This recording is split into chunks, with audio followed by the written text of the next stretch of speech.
अधूरा सपना, पूरी उड़ान। उत्तराखंड की शांत वादियों में एक छोटा सा गांव था खिरसू।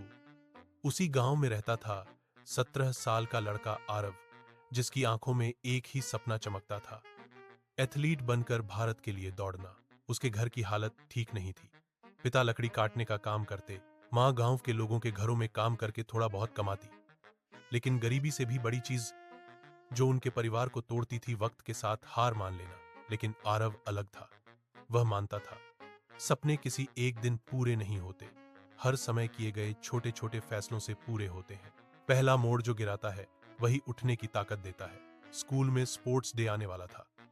आरव हर सुबह 5 बजे उठकर गांव की कच्ची पगडंडी पर दौड़ता। उसके जूते फटे हुए, लेकिन सपने मजबूत थे। एक दिन दौड़ते दौड़ते वह बुरी तरह गिर गया। घुटने छिल गए, खून निकलने लगा।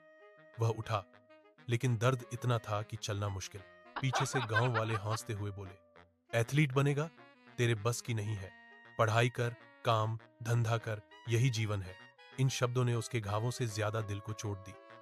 घर पहुंचा तो पिता ने भी कहा, लोग क्या कहेंगे, छोड़ दे ये सब भाग दौड़। लेकिन उसकी मां ने पट्टी बांधते हुए धीरे से कहा, हार मत मान बेटा, गिरना तो होता है लेकिन रुकना नहीं होता।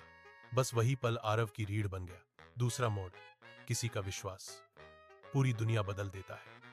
आरव अगले ही दिन दोबारा दौड़ने गया। दर्द था, लेकिन दृढ़ता ज्यादा थी। ठीक उसी समय गांव में नया स्पोर्ट्स टीचर आया, सर देवेंद्र सिंह, जो नेशनल लेवल रनर रह चुके थे। उन्होंने आरव की लगन देखी, उसके फटे जूते देखे और बोले, तुम्हारा सपना बड़ा है, लेकिन तुम उसकी कीमत चुकाने को तैयार हो। मैं तुम्हें ट्रेन करूंगा। आरव की आंखों में चमक फैल गई। सर ने उसे सही तरीके से दौड़ना, सांस नियंत्रित करना, स्टेमिना बढ़ाना, सब सिखाया।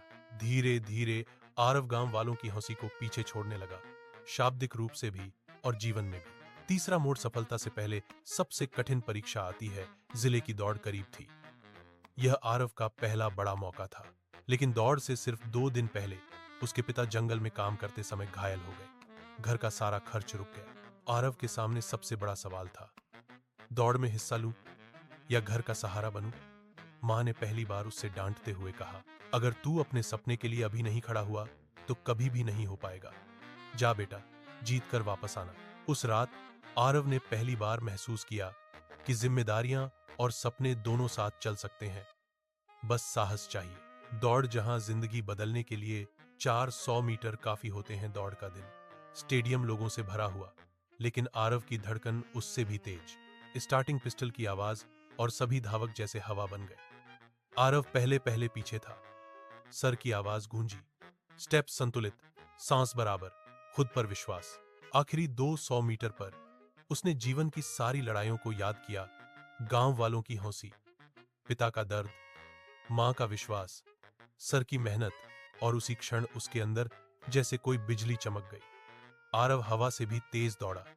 जब उसने फिनिश लाइन पार की, स्टेडियम में सन्नाटा छा गया। आरव पहला था। उसने जिले का गोल्ड जीता। इसके साथ ही उसे राज्य स्तर की ट्रेनिंग कैंप की स्कॉलरशिप भी मिल गई। बदलाव, जब एक जीत पूरा परिवार बदल देती है। गांव लौटते समय लोग वही थे, लेकिन नजरें बदल चुकी थीं। जो लोग उसे हंसकर रोकते थे, आज तालियां बजाकर स्वागत कर रहे थे। पिता ने आंखों में आंसू भरकर कहा, मुझे माफ कर बेटा, तूने दिखाया कि सपने पेट की भूख से बड़े होते हैं। आरव ने सिर झुकाकर सिर्फ इतना कहा, सपना अकेला मेरा नहीं था पिताजी, हम सबका था। अगली उड़ान जब मंजिल नहीं हो जाती है। इसके बाद आरव ने कभी पीछे मुड़कर नहीं देखा। राज्य प्रतियोगिता में उसने सिल्वर जीता, फिर नेशनल कैंप में चुना गया। वह देश के बेहतरीन कोचों के साथ ट्रेनिंग करने लगा।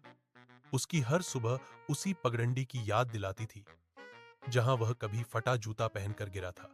अब उसके पास नए जूते थे, बेहतर सुविधाएं थीं, लेकिन उसकी रफ्तार का असली कारण वही पुराना संघर्ष था। कहानी का संदेश, जिंदगी में हर किसी की एक अधूरी उड़ान होती है। कभी पैसों का डर, कभी लोगों की बातें, कभी खुद से ही हार जाना। लेकिन याद रखो, गिरना सिखाता है, दर्द मजबूत बनाता है, विश्वास चलना सिखाता है, और मेहनत उड़ना सिखाती है। आज आरव दौड़ ही नहीं रहा था, वह उन सभी लोगों का जवाब बन चुका था जो कहते थे, ये तेरे बस की नहीं है। दोस्तों, पेज को फॉलो, लाइक और शेयर जरूर करें। आपका एक छोटा सा सपोर्ट हमें और भी प्रेरणादायक कंटेंट बनाने की ताकत देता है।